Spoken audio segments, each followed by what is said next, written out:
¿Quieres agradar a Cristo?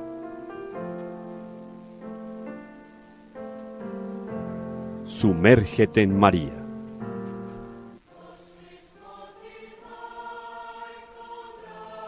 Reflexiones mariológicas que te llevarán de manera segura al corazón de Dios.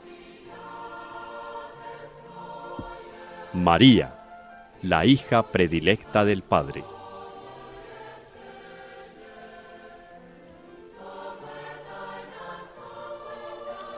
Una invitación especial de Radio María de Colombia para conocer profundamente a la Madre de Dios.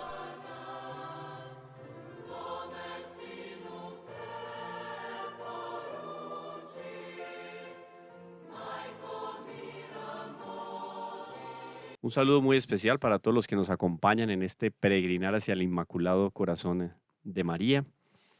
Cada paso que vamos dando en este camino nos damos cuenta de que la Santísima Virgen tiene un llamado especialísimo dentro del plan de salvación. Eso está fundamentado y justificado en la Sagrada Escritura, en la doctrina de la Iglesia, magisterio, tradición, y sobre todo en el corazón de cada uno de los fieles que se han acercado a ella durante toda la historia. Una mujer llamada a grandes obras a lo largo de la historia, de grandes obras, tomándonos de la mano a cada uno de nosotros. Y eso nos confirma cada vez más esa vocación de ella como María, la hija predilecta del Padre. Gracias por su compañía y gracias, Orlando, por estar aquí de nuevo con nosotros en esta mesa de trabajo de meditación y de contemplación. Sí, lo hacemos con mucha devoción, con mucho cariño, no pretendiendo ser maestros del tema, pero sí pretendiendo ser cultores del tema, porque el tema mariano es apasionante. El tema mariano llega al corazón y llega al corazón porque así es la voluntad de Dios. Al dejarla como madre, lo hizo para que nos quisiera ella y nosotros le quisiéramos.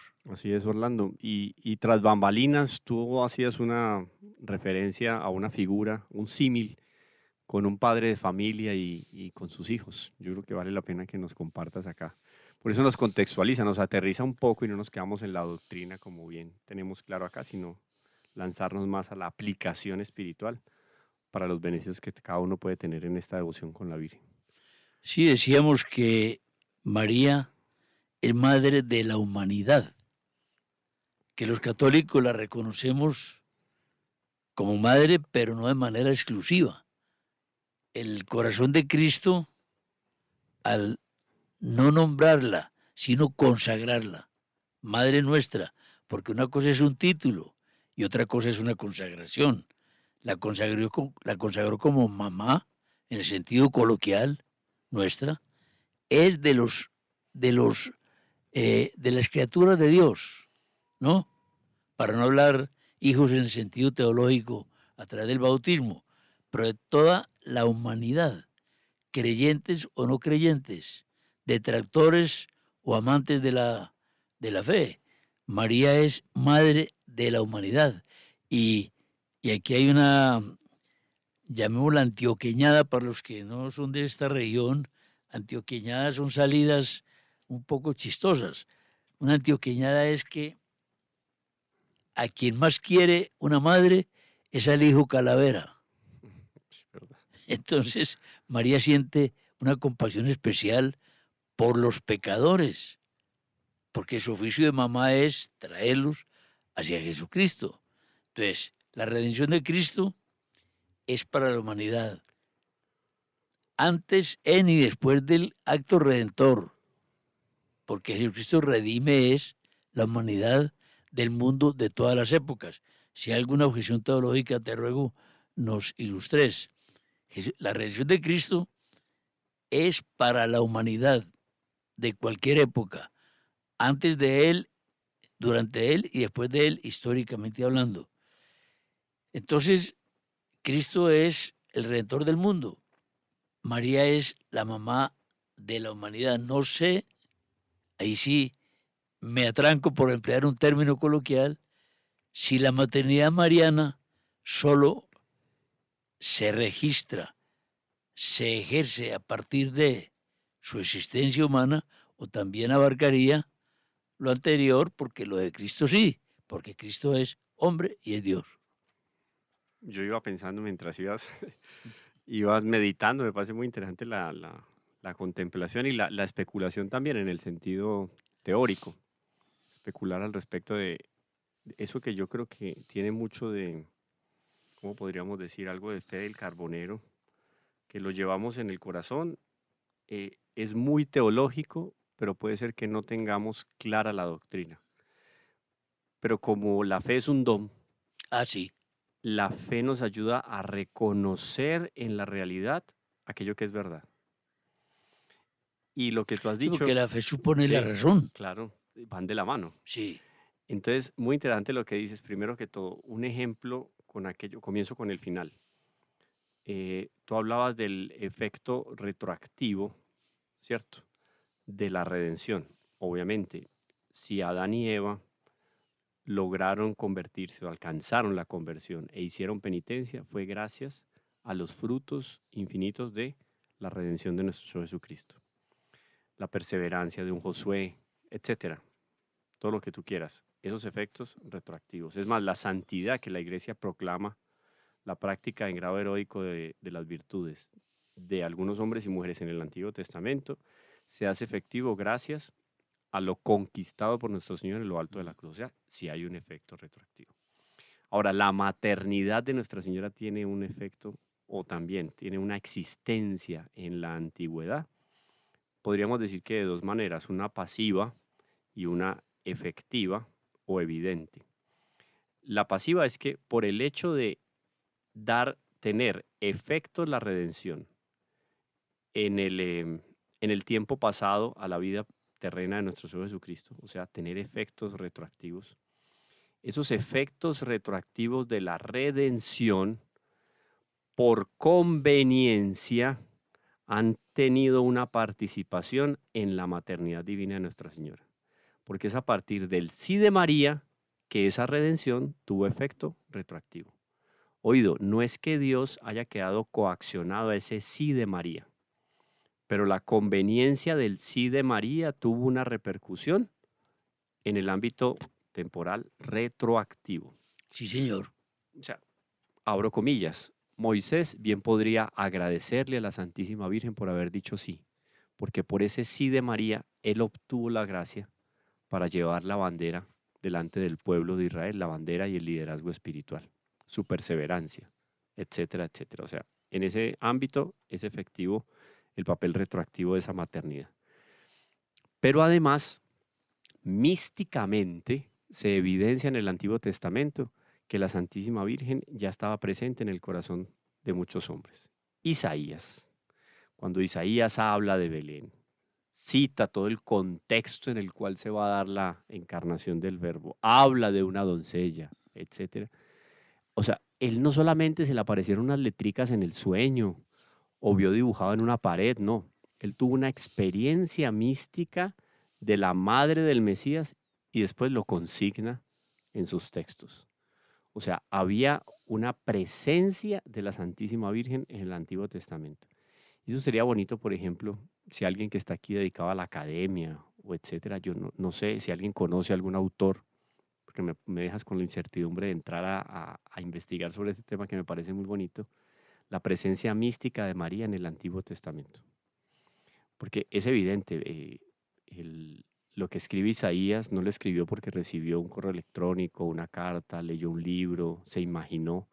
Él tuvo una experiencia mística sobre el Redentor, el Mesías, y eso es lo que él consigna en sus textos. O sea, él ya tuvo una presencia y una experiencia mística de la Santísima Virgen. Y no solo él. ¿Cómo llegar nosotros a comprender la experiencia mística de San Elías, profeta, en lo alto del monte cuando divisa aquella nubecilla que clarísimamente queda en los textos del Tratado de la Verdadera Devoción de San Luis María Grión de Montfort y además él citando otros santos más? En este momento San Elías tiene una visión profética de lo que sería la Santísima Virgen como Madre de Dios. Y él vivió muchísimos años antes de la Santísima Virgen. O sea, hay una presencia también mística, sino física, mística de la Santísima Virgen. Existía ya. Entonces, en esos dos ámbitos, la Santísima Virgen está claramente involucrada en la historia del pueblo de Israel. O sea, de alguna manera Nuestra Señora podría ser llamada Madre del pueblo de Israel.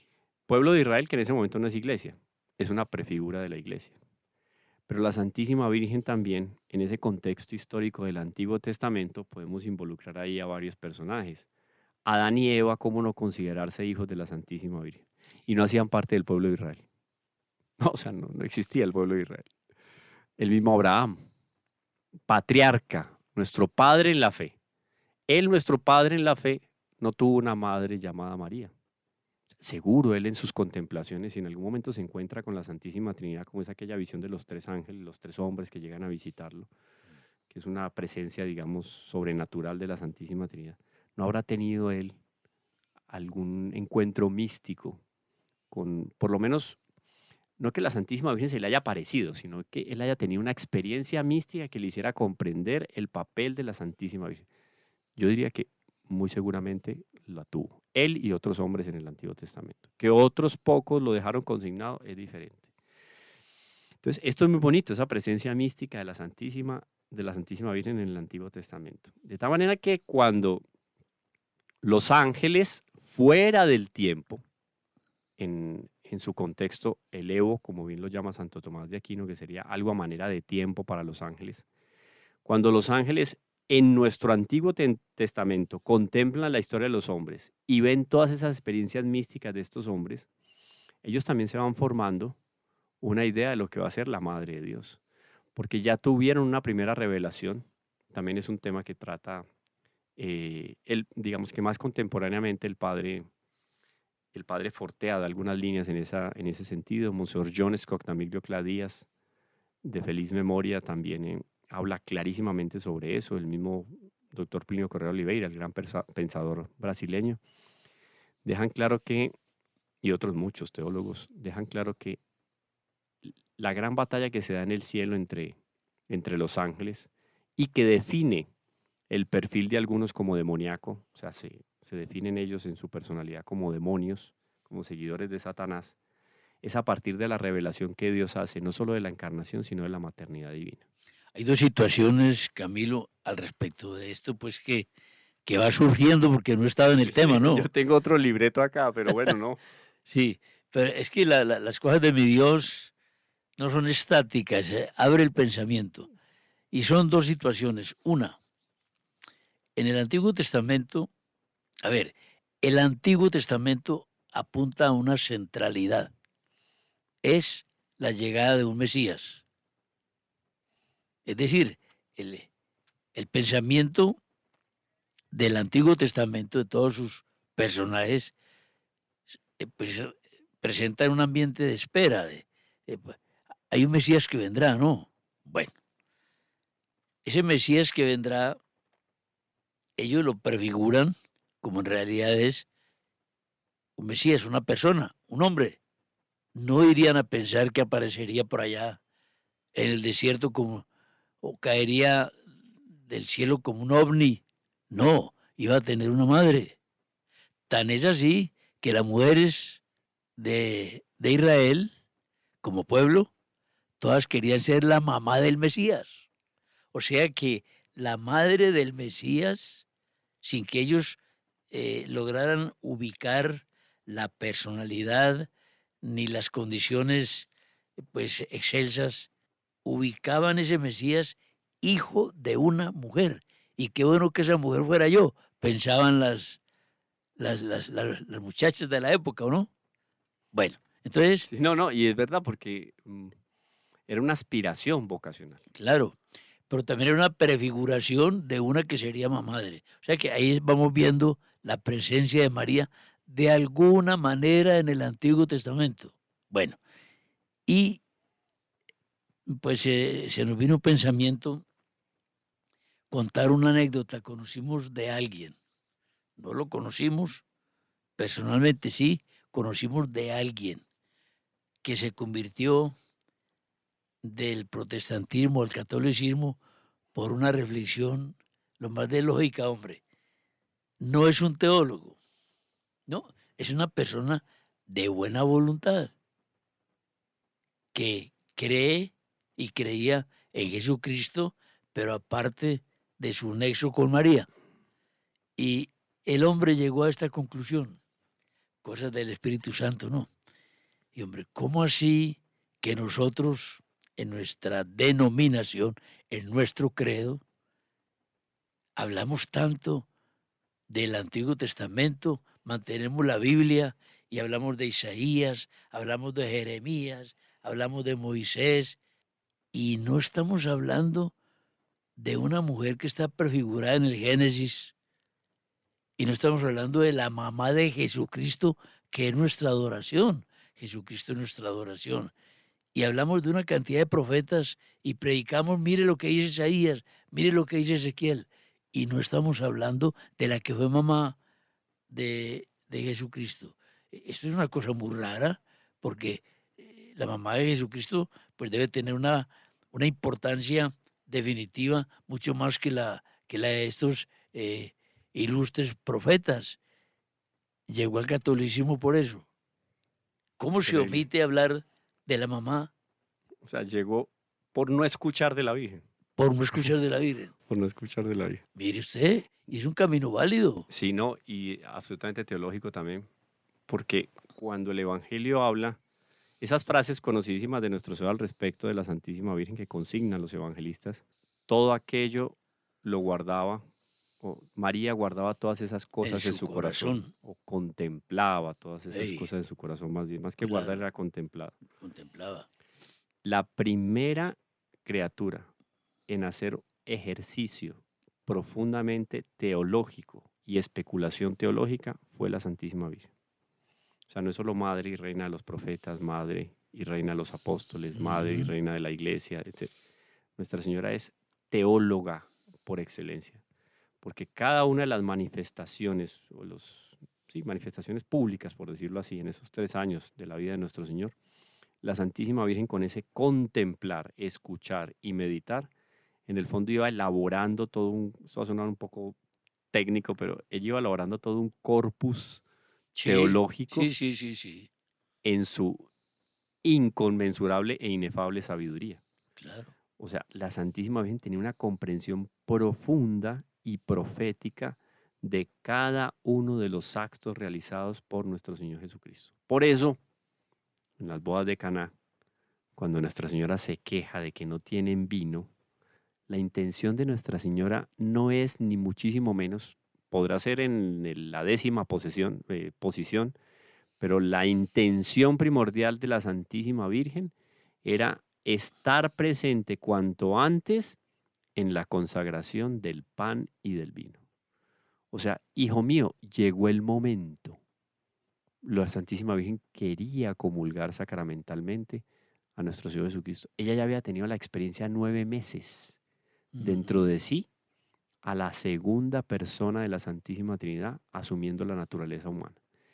Y eso la santificó a ella en un grado inefable. Si ya era santa, inconmensurablemente santa, en el vientre de Santa Ana desde el primer momento de la concepción, eso también es otro misterio. Uno no sabe qué más le podía dar Dios, pero Dios ese qué más se lo dio en el momento de la anunciación. Y se lo da después en esos, ¿qué digo yo?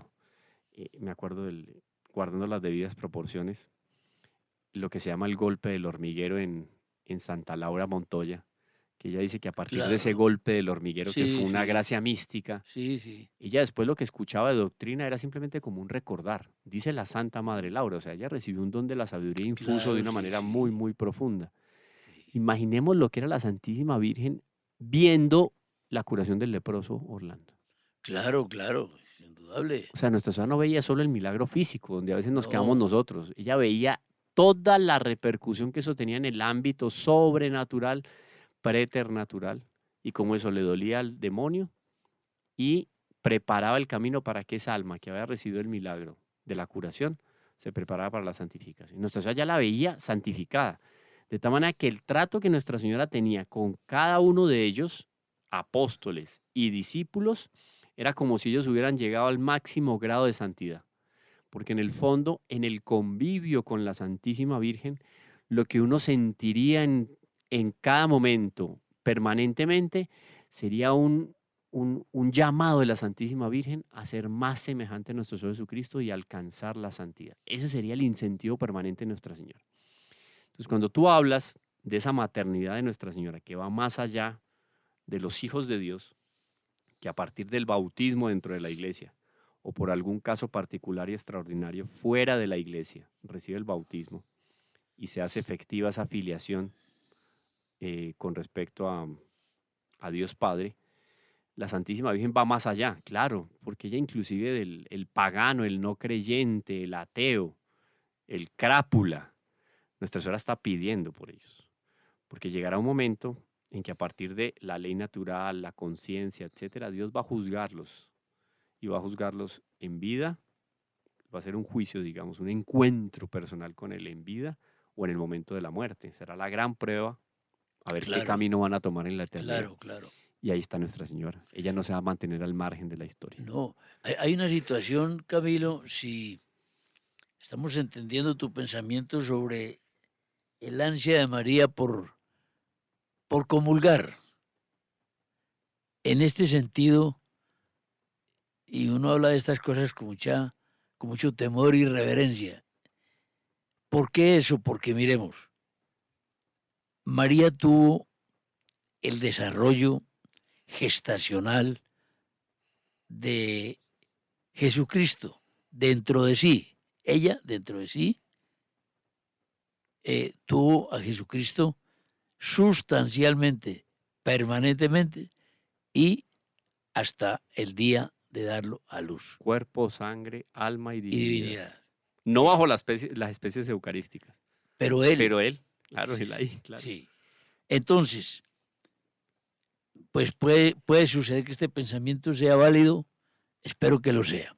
Entonces, María tenía a Jesucristo ya niño y joven y adulto, lo tenía íntimamente en su corazón, pero no sustancialmente, porque ya había salido de su, llamémoslo de su ser, de su organismo, De su templo. pero lo tenía en su corazón en mayor medida o en total medida que cualquier ser humano. Pero bueno, pero afuera de sí, corporalmente hablando. Por eso hablo esto con temor.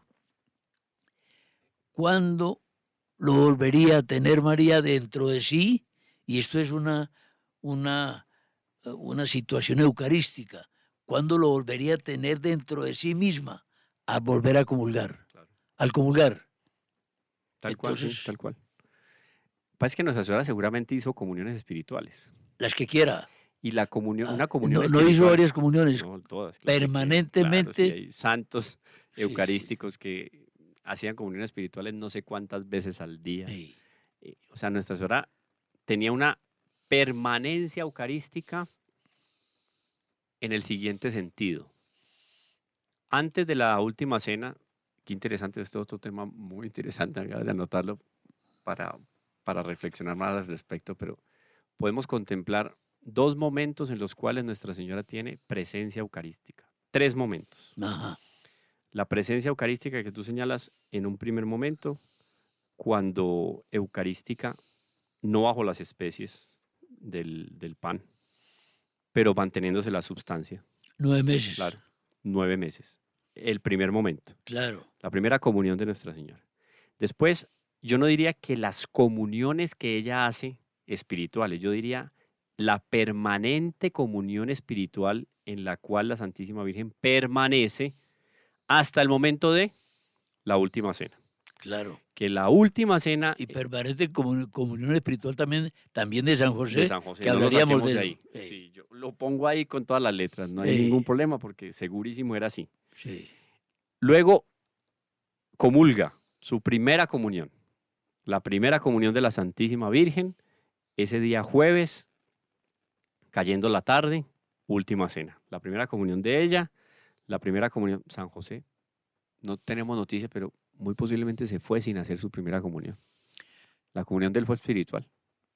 En lo que externamente conocemos. Y hay buenos estudios sobre el fallecimiento de San José antes, poco antes de la vida pública. Estratégico también. Sí. Yo trato eso, discúlpame Orlando, hago la promoción aquí. Tengo un curso de Teología Josefina Ah, qué bonito, hombre. en mi canal de YouTube, Teología con el Profe Camilo. Creo que son dos cursos que tengo de Teología Josefina. Pero qué bueno. A ver si retomo en estos días y hago unos segundos y Sí, si sí, los sí, tiempos sí, dan, sí. pero en el fondo es eso. Providencialmente él sale de escena antes Sí. del momento de la vida pública. Entonces, él se habrá quedado, digamos, de alguna manera, solo con la experiencia de la comunión espiritual. No es doctrina de la iglesia, pero podemos deducir eso, Uno supone, sí. ¿cierto? Sí, sí, Entonces sí, quedamos, la comunión de la Santísima Virgen los 9 meses de gestación, la comunión permanente, comunión espiritual de la Santísima Virgen durante los 30 y tantos años.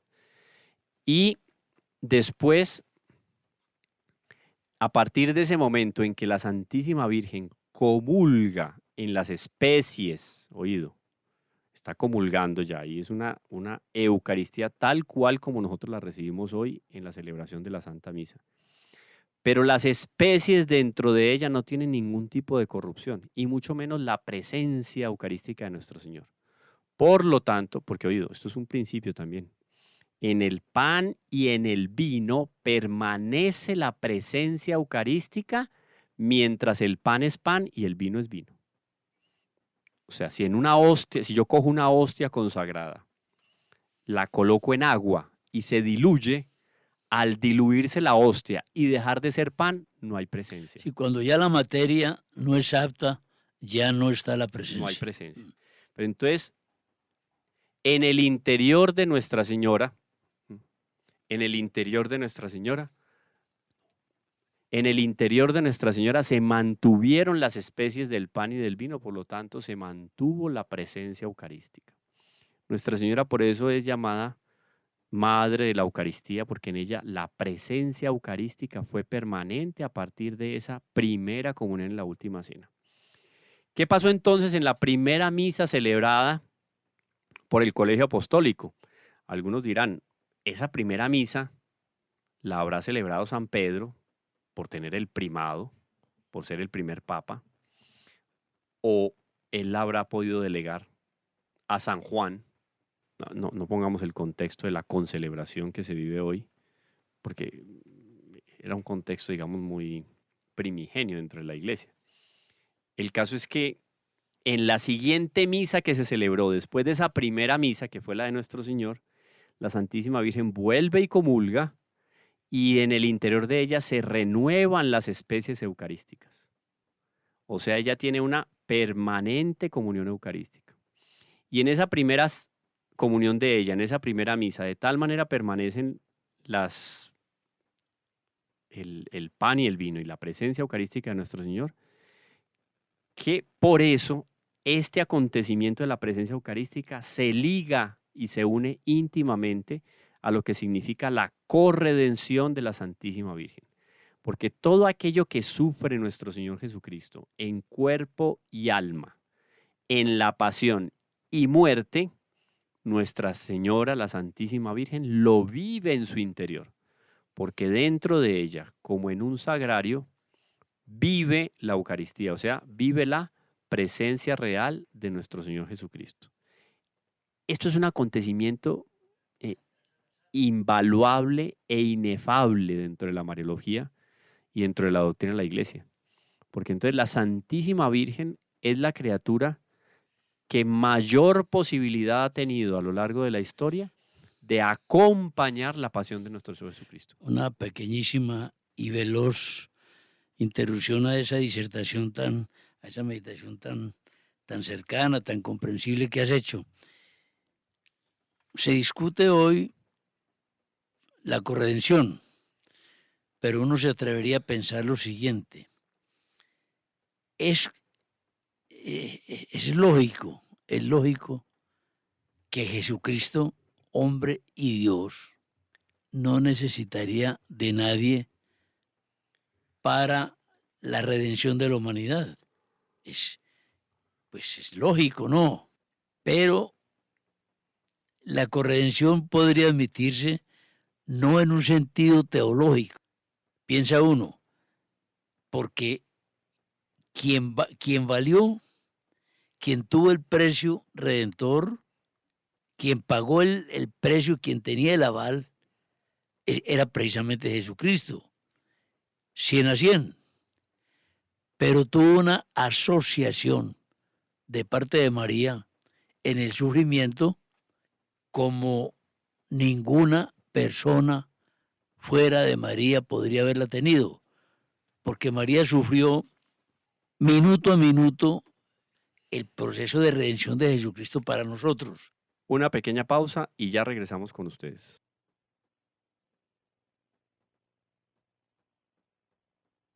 No es corredentora en el sentido teológico, pero es tan íntima la asociación de ella en el sufrimiento de Cristo que no repele el título de corredentora, pero en el campo meramente humano. ¿Estaría claro el pensamiento? Sí.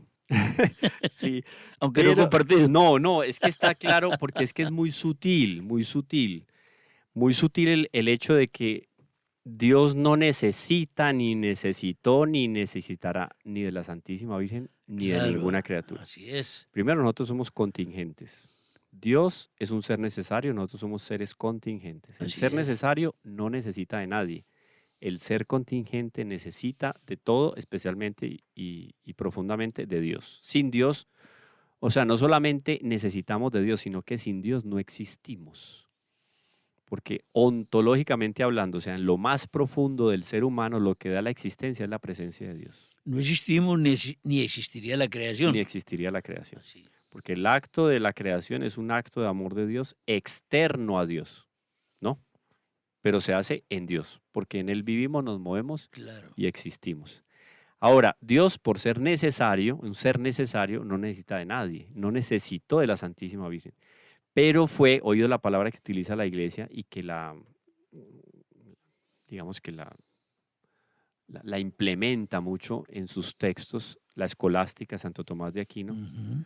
La Virgen María es conveniente dentro del plan de salvación. Nosotros tenemos un pensamiento, Conveniencia. un poco explicativo para nuestro modo de ver de esto. María no era necesaria a Dios, Conveniente. pero Dios la hizo necesaria. Claro, sí. No, además que si Dios se encarna en la Santísima Virgen, le da ese papel preeminente y conveniente dentro del plan de salvación. Claro. O sea, lo más perfecto era eso. Cualquiera podría decir, no, pero es que Dios hubiera podido aparecerse de 30 años y empezar a predicar. Sí, pero no era lo más perfecto. Sin ningún problema. No era lo más perfecto. Y no sería humano perfecto. Claro.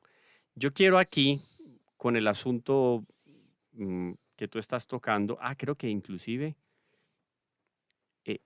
no, déjame aquí, yo quiero leer textualmente lo que nos dice el Catecismo de la Iglesia, si no estoy mal, en el numeral 1471, Catecismo de la Iglesia, las indulgencias. Y cuando hablamos de las indulgencias, la Iglesia utiliza un lenguaje muy interesante para decir de dónde saca el Papa tiene autoridad, pero de dónde saca él para pagar la deuda de fulano, sutano, la mía, porque estamos con una deuda temporal. Todos Así deben es. de recordar que estuvimos hablando en algún momento conversamos sobre las indulgencias y este año está muy movido, digamos, el tema por el jubileo. Claro. Nos va a decir entonces el Catecismo de la Iglesia Católica, miren qué bonito, qué preciso y qué precioso el texto de la Iglesia a ese respecto. Dice entonces lo siguiente.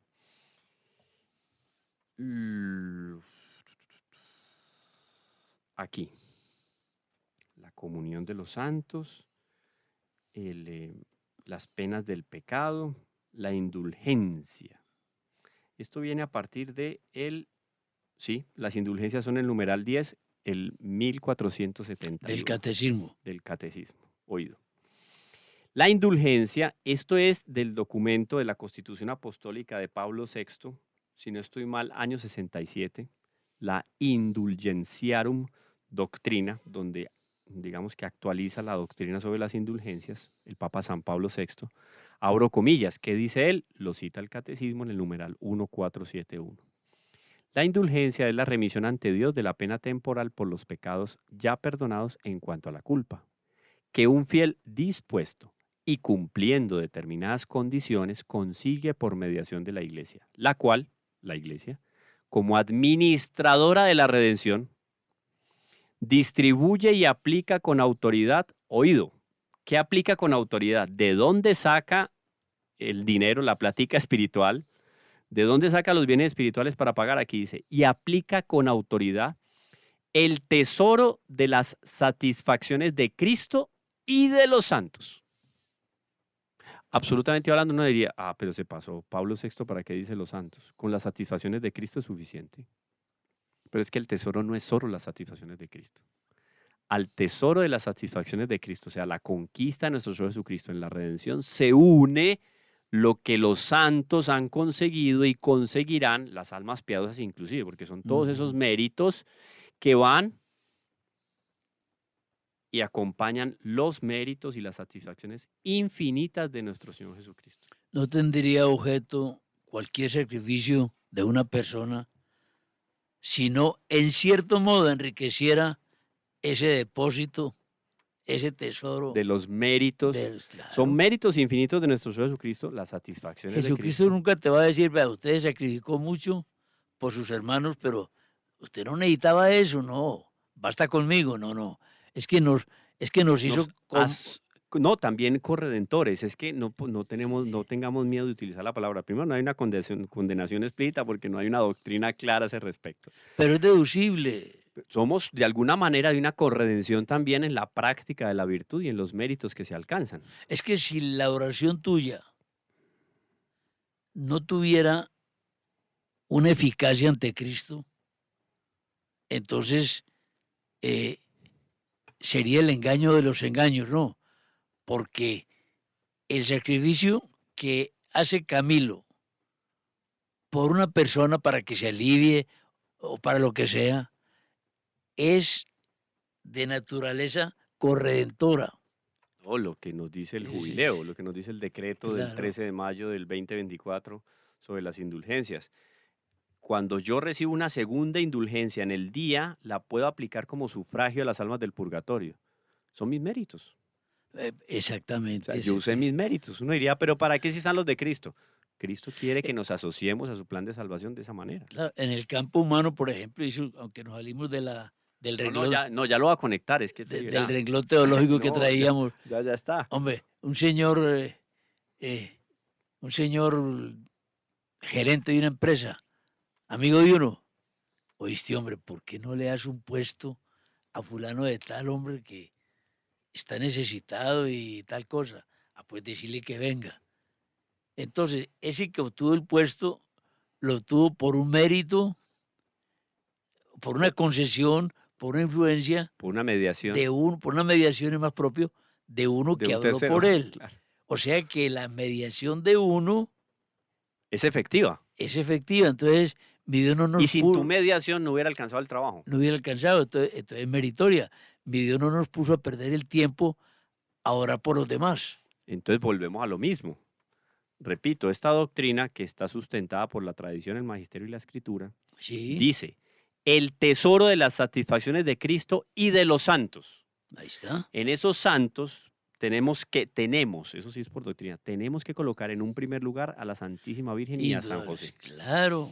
Entonces, de ahí es que se empieza a especular sobre todo el tema de la corredención de la Santísima Virgen. No que fuera necesaria, Es perfecto. pero sí conveniente. Eso está perfecto. ¿Está bien? Podría llegar, uno no sabe si sí o si no. Uno pensaría que no, por la comprensión de la redención en sentido puro, llegar a ser dogma. Sí, yo diría que sí. No sé si en este pontificado, no creería porque la línea no es muy mariana, digamos, en ese sentido, pero esa sorpresa las da el Espíritu Santo.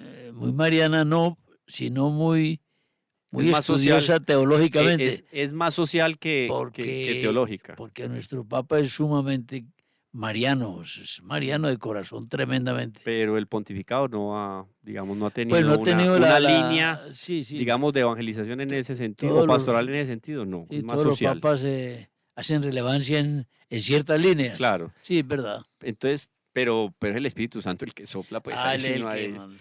Y, y ahí queda claro entonces, porque estábamos hablando de esas diferentes presencias eucarísticas de la Santísima Virgen. Repitamos para que todos nuestros radio, tele, internauta, escuchas se ubiquen. Antes de eso, también una publicidad de evangelización no pagada. En mi canal también de Teología del Profe Camilo, los invito a que escuchen la serie de programas que hemos realizado sobre las indulgencias. Fueron 6 Muy programas, importante.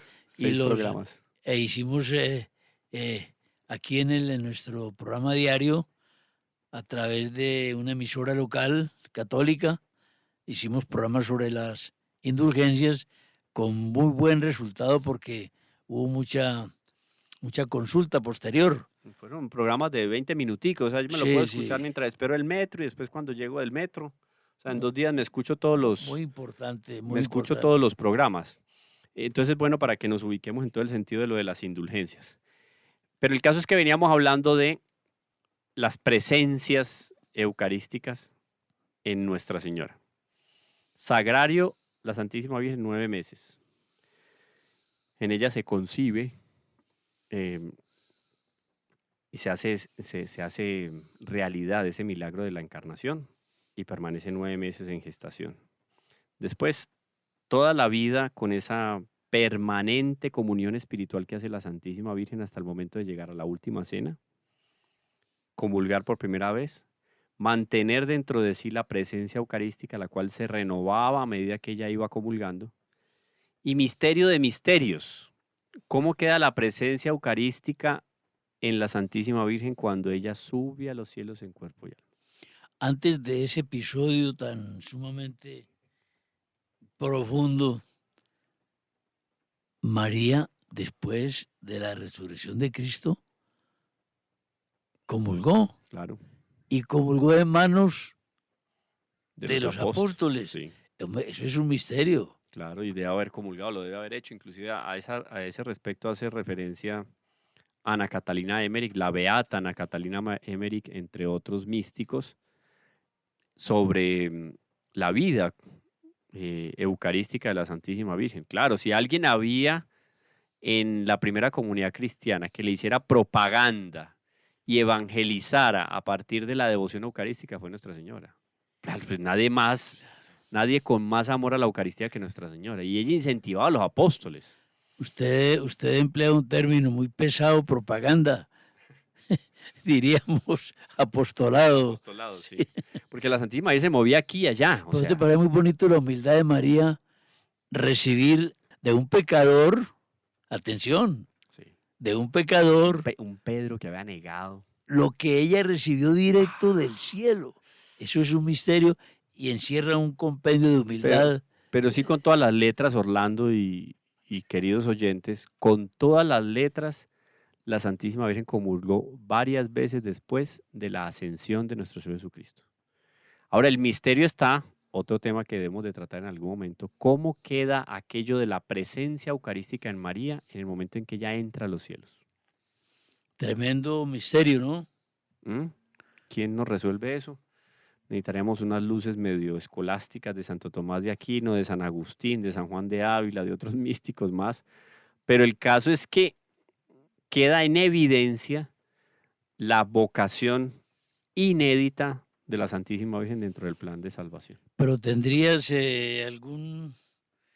algún conocimiento de tratadistas de la relación eucarística de María en el cielo, ¿no? No, la presencia, lo que yo he, Para que he algún, leído, he estudiado, tengo referencias de la presencia eucarística aquí en la vida terrena. Ese problema, yo no he visto que alguien se lo haya puesto. que la No digo que yo sea el primero, pues, pero no he visto. Tendría que indagar un poco porque me parece muy, muy interesante cómo ese misterio se va a encontrar entonces la presencia de la Santísima, de la Eucaristía en la Santísima Virgen, cómo se encuentra con la presencia de nuestro Señor Jesucristo, segunda persona de la Santísima Trinidad en la eternidad. es que la intimidad en el cielo, Y eso es que que, pasa en el segundo piso sí estará al alcance porque ahí solo hay 3 del- cuerpos. Ahí está el cuerpo de nuestro Señor, el cuerpo de San José y el de la Santísima Virgen. No hay más cuerpos. Y, Todos ese- son espíritus y ángeles. y eso que el de San José, que también San creemos, José, yo también soy no lo ha dicho, no lo partidario. ha dicho la iglesia, Yo soy partidario. Ni lo ha pero negado ni condenado. Entonces, nada, nada. somos libres pues de Sí, especular sí. ese sentido. Pero bueno, eso ya queda en el segundo piso. No Pero, tenemos las escalas para subir allá todavía. pero queda muy interesante ahí, queda muy clara la vocación altísima de Nuestra Señora. Claro, Que conversábamos en nuestro programa anterior, conectándolo con el hecho de que en la Sagrada Escritura se evidencia, o sea, para la Santísima Virgen, aunque ya había una claridad antes de la Anunciación, se hace más evidente su vocación en el momento de la Anunciación. Porque la Mariología nos enseña que hasta ese momento inmediatamente anterior a la Anunciación, o sea, a la presencia del ángel y a la encarnación del Verbo, hasta ese momento inmediatamente anterior, la Santísima Virgen estaba pidiendo para ser, no la madre, sino para ser la esclava de la madre del Salvador. Entonces, sí hay un esclarecimiento vocacional en la Santísima Virgen a partir de la visita del ángel. Porque a partir de ahí es que se evidencia Nuestra Señora en ese encuentro espiritual con el ángel y ese acontecimiento biológico que se da en el vientre de la Santísima Virgen, se evidencia su maternidad. Porque ella pasa de querer ser la esclava de la madre del Señor a ser la madre del Señor. Y el Señor se hace esclavo de la Santísima Virgen porque empieza a habitar en el vientre de la Santísima Virgen. Eso es un acontecimiento, o sea, el cambio, oído, el cambio sustancial, me atrevería yo a decir, estoy, digamos, dependiendo completamente de lo que la Iglesia pueda decir, el cambio sustancial que sufre la Santísima Virgen, que sufre, no, del que goza la claro, Santísima Virgen claro. a partir de la Anunciación es, wow, Sí, es sí, sí, claro. superlativo. Tanto así que cuando ella va y visita a Santa Isabel, ya habiéndose realizado dentro de ella ese acontecimiento biológico y sobrenatural, o más bien sobrenatural y biológico de la Sí, sí, encarnación del sí. Verbo, Santa Isabel exclama, ¿de dónde a mí que la madre de mi Señor? O sea, era tan evidente, además que hay una gracia mística ahí, fue tan evidente el impacto y la transformación que sufre, la transformación sobrenatural y física que sufre la Santísima Virgen a partir de la encarnación del Verbo, que Santa Isabel como que no la reconocía. Había algo de cuerpo glorioso en la presencia de la Santísima Virgen porque en ella se había realizado el milagro más grande de la historia. La divinidad asume la naturaleza humana en el vientre de la Santísima Virgen.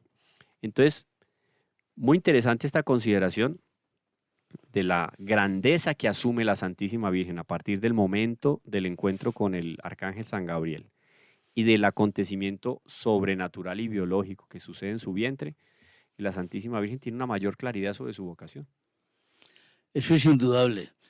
Porque aquí hemos, por recapitular ya, porque se nos agota el tiempo, Nos quedamos en la primera línea de lo que teníamos preparado, Orlando. son, llamémosla un poco impropiamente, etapas en la vida espiritual, mística, eucarística de la Santísima Virgen María. Sí.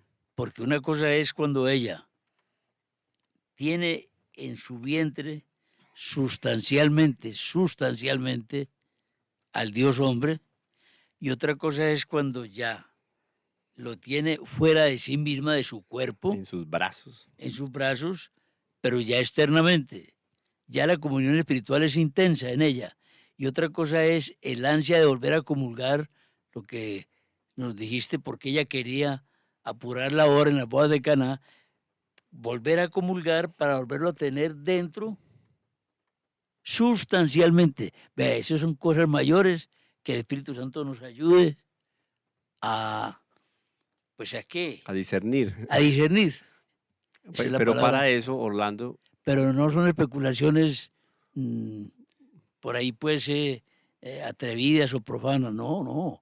Son bonitas. son bonitas y el que quiera seguir acompañando este peregrinar, pues tendrá que estar muy pegadito de su programa María, la hija predilecta del Padre, porque estamos comenzando. Aquí estamos, solamente dimos la primera línea de lo que fue el gran acontecimiento de la anunciación del Arcángel San Gabriel a la Santísima Virgen. Cuando la Virgen María dice, sí, hágase en mí según tu palabra, ella se consagra como esclava, pero el Verbo encarnado también se hace esclavo dentro del vientre de María. ¿Para qué? Para la salvación de todos nosotros. Hombre, ese pensamiento muy hermoso. Terminamos con él. Vámonos así en espíritu meditativo hasta nuestro próximo programa. De la hija. María, la hija predilecta del Padre. Qué bonito. Bueno.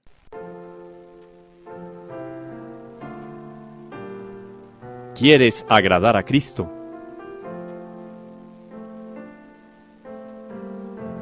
Sumérgete en María.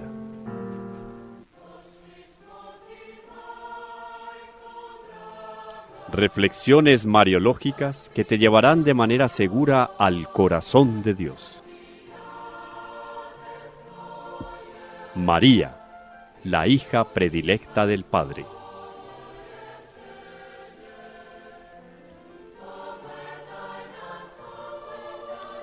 Una invitación especial de Radio María de Colombia para conocer profundamente a la Madre de Dios.